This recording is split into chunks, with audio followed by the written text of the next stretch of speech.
विकसित भारत बनाने के लिए आज पूरा देश एकजुट होकर प्रयास कर रहा है।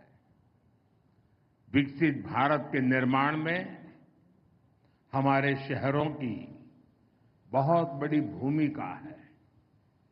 बीते 11 वर्षों से केंद्र सरकार अर्बन इंफ्रास्ट्रक्चर पर बहुत निवेश कर रही है।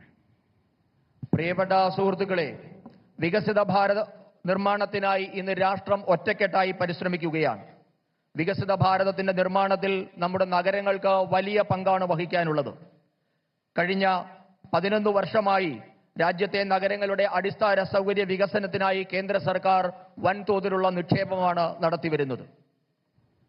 सुहृदगणे, केंद्र सरकार शहर के गरीब परिवारों के लिए भी बहुत काम कर रही है। पीएम आवास योजना के तहत देश में 4 करोड़ से अधिक घर बनाकर गरीबों को दिए गए हैं। इनमें शहरी गरीबों के लिए 1 करोड़ से अधिक घर बनाए गए हैं। केरला के करीब 1.25 लाख शहरी गरीबों को भी उनका पक्का घर मिला है. പ്രിയപ്പെട്ടവരെ, നഗരങ്ങളിലെ ദരിദ്ര കുടുംബങ്ങളുടെ ഉന്നമനത്തിനായി കേന്ദ്ര സർക്കാർ നിരവധി കാര്യങ്ങളാണ് ചെയ്തുകൊണ്ടിരിക്കുന്നത്. പ്രധാനമന്ത്രി ആവാസ് യോജന വഴി ഇന്നുവരെ രാജ്യത്ത് 4 കോടി പുതിയ വീടുകൾ നിർമ്മിച്ചു നൽകി കഴിഞ്ഞിരിക്കുന്നു. ഇതിൽ 1 കോടിയിലധികം അടച്ചുറപ്പുള്ള വീടുകൾ കിട്ടിയത് നഗരപ്രദേശത്തെ സാധാരണ ദരിദ്രരായ മനുഷ്യർക്കാണ്. ഈ പദ്ധതി മൂലം കേരളത്തിൽ 25 ലക്ഷം നഗരവാസികൾക്കാണ് ഉറപ്പുള്ള വീടുകൾ കിട്ടിയത്.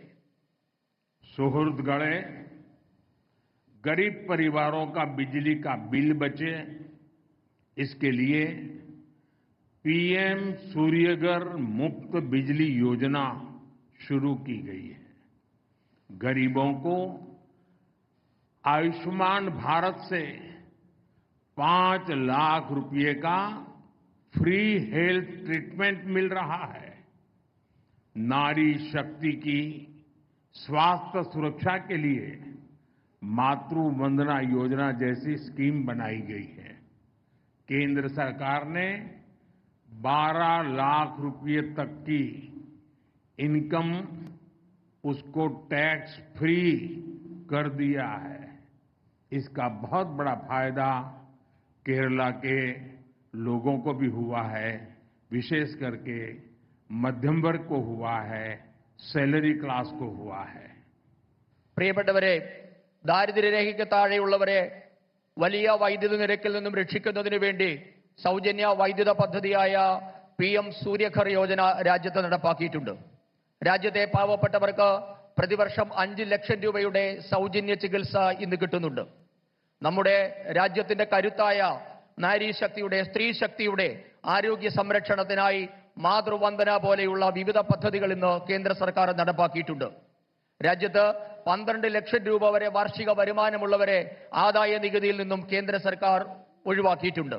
ഇതിന്റെ വലിയൊരു പ്രയോജനം കേരളത്തിനും കിട്ടുന്നുണ്ട്. പ്രത്യേകിച്ച് കേരളത്തിലെ ശമ്പളക്കാരായ, മധ്യവർഗക്കാരായ സാധാരണ മനുഷ്യർക്ക് ഇതിന്റെ പ്രയോജനം ഇന്ന് കിട്ടുന്നുണ്ട്.